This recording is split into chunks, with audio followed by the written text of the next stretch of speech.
Listen closely. The understory breathes in slow green rhythms. A heavy-footed shape moves between fallen fruit, each step hush-soft on damp leaf litter. In that moment, we see nature's quiet wisdom. This is the southern cassowary. Before we begin, a simple request. Do not approach wild cassowaries. Do not feed them, and observe from a safe distance. Their safety and yours depends on that. The bird I want you to meet is Cassowarius cassowarius, commonly called the southern cassowary. Imagine lowland and hill rainforests from northern Australia down into New Guinea, places where fruit hangs heavy and the floor is a mosaic of seeds. Picture trails slick with fruit pulp, a world smelled more than seen. That tactile, humid feel of fruiting trails is where cassowaries do most of their work. Life begins on the ground for cassowaries. Nests are shallow scrapes, lined with leaves and tucked under canopy shade. Females lay a clutch, then leave. The male becomes the guardian. He incubates the eggs, he keeps watch, he raises the chicks. It's a quiet, steadfast kind of parenting. No fanfare, just relentless care. Imagine a single male, patient and watchful, turning the world of tiny chicks into a protected place.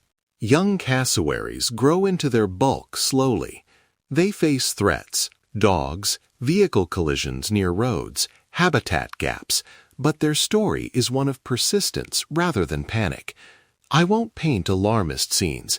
Instead, I'll say this plainly. Where forests are broken, risks multiply.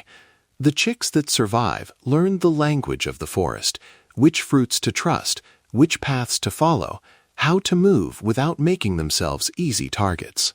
As adults, cassowaries are specialist foragers. They eat an astonishing variety of fallen and canopy fruits, some small, some oddly large for a bird. Their beak and gut are built for a particular kind of work, swallowing, processing, and later passing seeds whole and viable. Think of the cassowary as a slow gardener, moving seeds kilometers from mother tree to distant patch, planting tomorrow's forest as it wanders today. Courtship is quiet, seldom theatrical. Mating ties into the rhythm of fruiting seasons, brief contacts, a mutual tolerance of territory, and then distance again.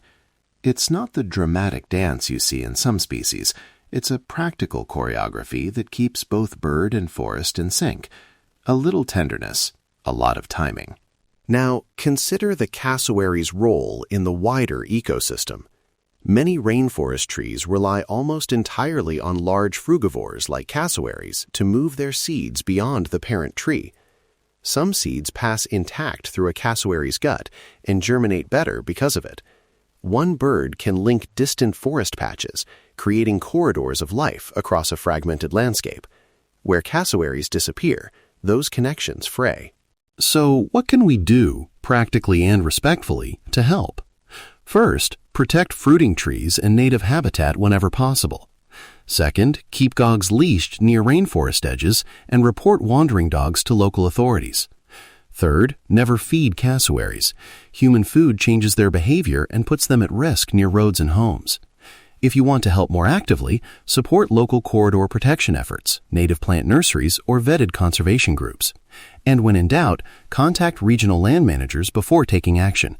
Regional nuance matters. I'll leave a short moment now for you to breathe and listen. Imagine those fruiting trails again, the distant calls of the forest, the heavy footfalls that move seeds and time. Use this space to notice the scale of place and ask, how might my small choices matter here? I will remain silent during the ambient segment and return gently after it ends. Welcome back. If that felt like a small pilgrimage, that's intentional. Cassowaries reward slow attention. To close this story, these birds do quiet, essential work. They are gardeners of forest mosaics, moving the seeds that shape future stands of trees. Their presence is a living measure of connected, healthy landscapes. Before we part, remember the simple ethics I opened with.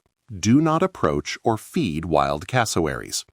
If you see a cassowary in danger or a concerning human-wildlife interaction, report it to local wildlife authorities rather than trying to intervene yourself. For region-specific steps and trusted groups, check the show notes where we've listed vetted contacts and low-effort ways to help, from donations to citizen science reporting. And finally, if this quiet journey into the life of a rainforest gardener brought you a moment of wonder or a clearer sense of what stewardship can look like, please subscribe to Avian Tranquility. Subscribe to stay with us as we meet one bird at a time, each story a small lesson in resilience and care. Thank you for listening slowly, for listening kindly. In the stillness, we find understanding, and the dance of nature continues.